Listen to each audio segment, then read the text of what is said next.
Today I'm going to give you the overview of the PreSonus Studio Live Series 3 consoles. I've got the 32 channel version, but it comes in a bunch of different sizes and configurations that can work for you.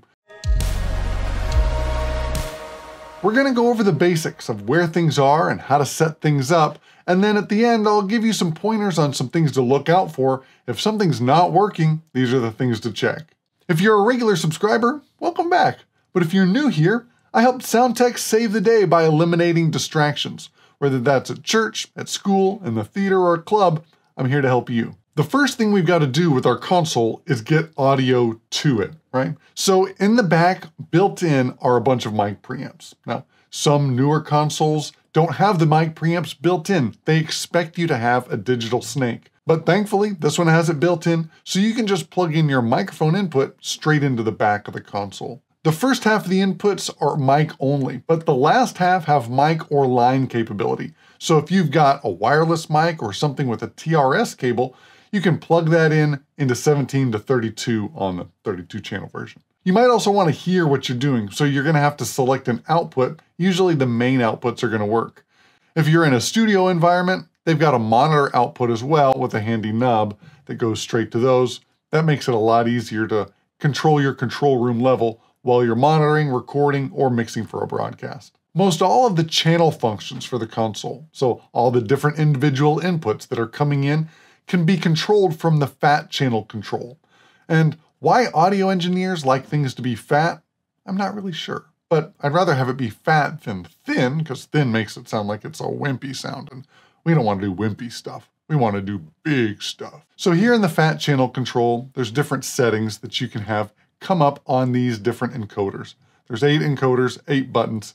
Sometimes the buttons turn something on and off. Sometimes they switch the function of the encoder right above it. It's got a handy scribble strip so you can know what that function is going to do. To tell this section what channel to look at, we have to use the select button. So over here on the faders, we have all the different channels. And if you just pulled it out of the box and plugged it in, and you plugged a microphone into mic pre number 1, it's going to show up on channel 1. But there might be another button you could have bumped and messed that up. So make sure that on here you're looking at the input section. And if it's coming in right here, we're going to hit analog. That's going to mean that we're looking at the back of the console for the analog inputs coming in here locally. Right now, I've got my computer hooked up through USB to run tracks through it, so that's why I've got USB lit up. On each of the channels, we've got a select button, solo, and mute. Mute turns it off, and select means that we can control that channel's parameters from the fat channel control here.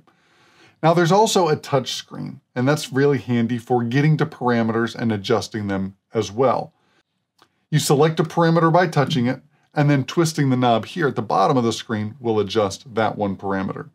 You got to do some pecking. Sometimes it doesn't work the first time, but it's a handy way to get a lot more control and more functions than everything being up here on the encoders. Down here on the faders, usually the first 24 here are your input channels. It's a rare exception that there's something else, but you'll see them labeled. They've got the numbers, they've got the name, which you can do through the Universal Control app. You can see your channels 1 through 24 here. On the 32 channel version, we've got an additional 8 faders over on this side, and they can either be your input channels 25 through 32. You can select your aux inputs, which includes your tape return or different effects returns, and our DCA groups. Those are basically remote controls for other faders. We'll talk about that more another time. And then we've got our mix and effects masters. Our mixes, or our aux sends, are how we send it someplace else. So to send an input channel to a mix, we can do that through the flex mixes over here on the left side. These, when you hit this, turns the fader into that aux send. So if I wanted to send something to mix 8, I hit mix 8, and now these faders are on a sends on fader configuration. The main channel level is not going over here anymore. It's going to the mix that you selected. To get back, you can either hit that button again or hit main mix to get back. And heads up, this is one of the things that can trip you up if you're new to this console. Be sure that you're on the right bank over here on the left side. That will trip you up more times than you'd care to admit, and I don't want to see you make that sound tech solo. We'll dive deeper into the mixes and their different parameters in another video, so keep your eyes open for that one. Also built into the console are 4 dedicated effects sends. They're A, B, C, and D. And this is where you can send your input channels to the built-in effects rack.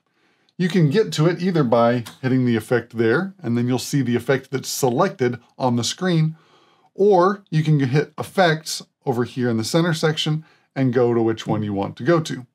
It's pretty simple, but there's 2 ways to get to what you want to do. Now that we're over here in the master control section, let's talk about some of these buttons. The home button is helpful for getting to set up parameters. Also of note is the soft power, which you should hit before you're going to turn off your console, just so everything saves in the memory the way that it should. A fun little feature under utilities is Mardi Gras mode.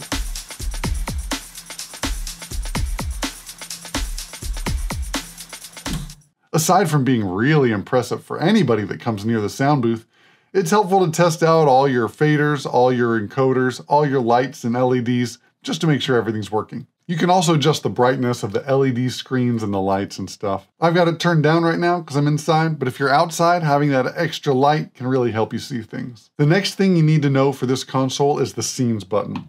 And if you've used any kind of console, you can see that there are scenes, but we also have projects to hold those scenes in there. So you set up all your console global settings with projects, and then you can save different scenes in the middle there. So you have projects on the left and you have scenes over on the right. This is so that you can have an entire setup ready to go, but have different settings within that setup.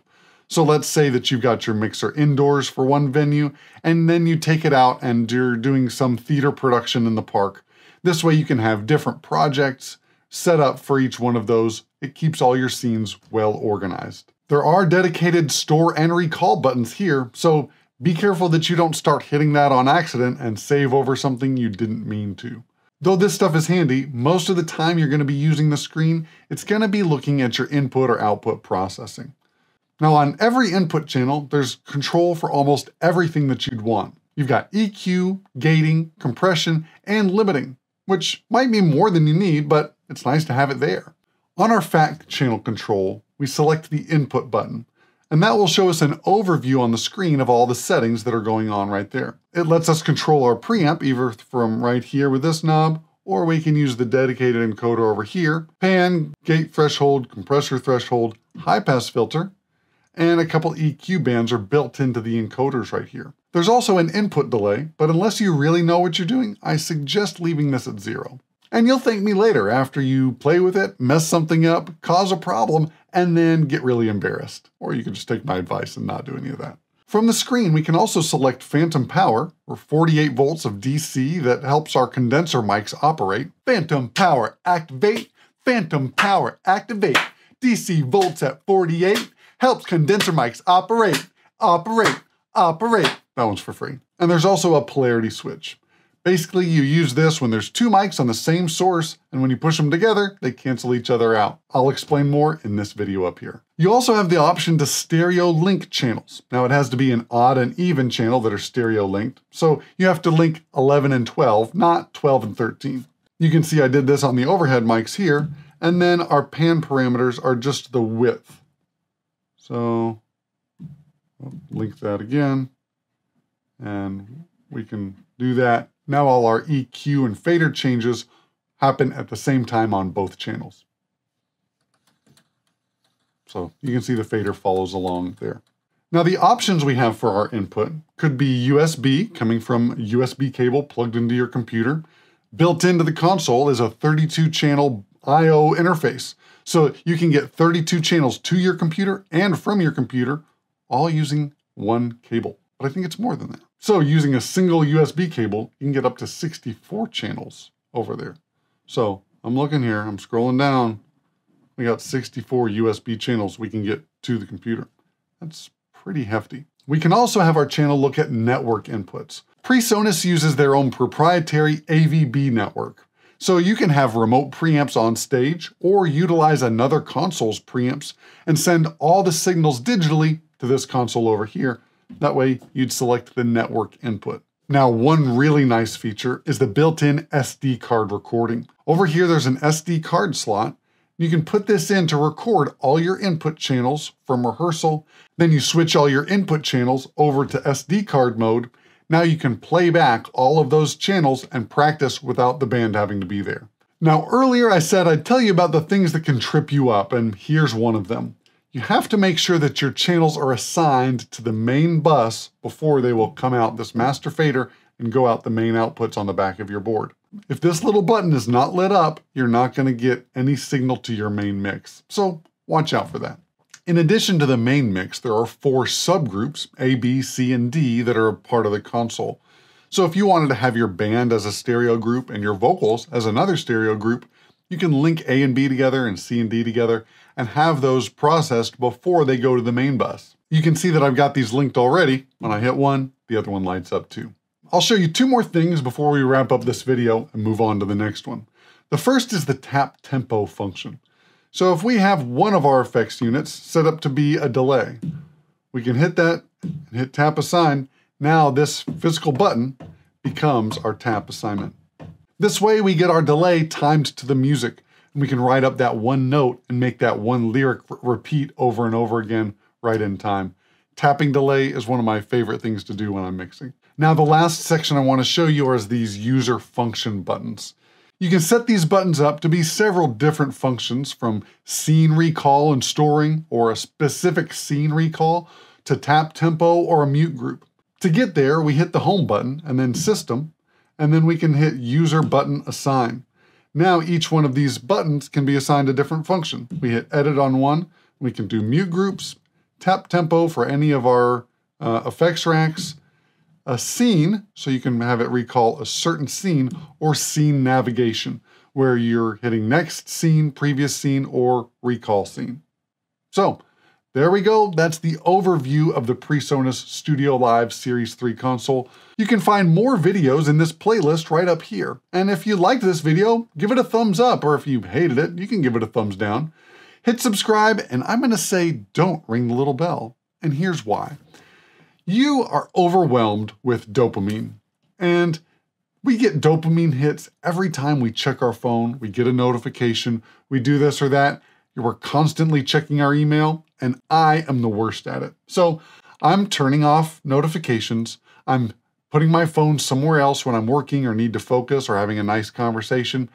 Let's try to reduce the amount of dependence we have on our devices and the notifications they bring. So please subscribe, but don't ring that little bell.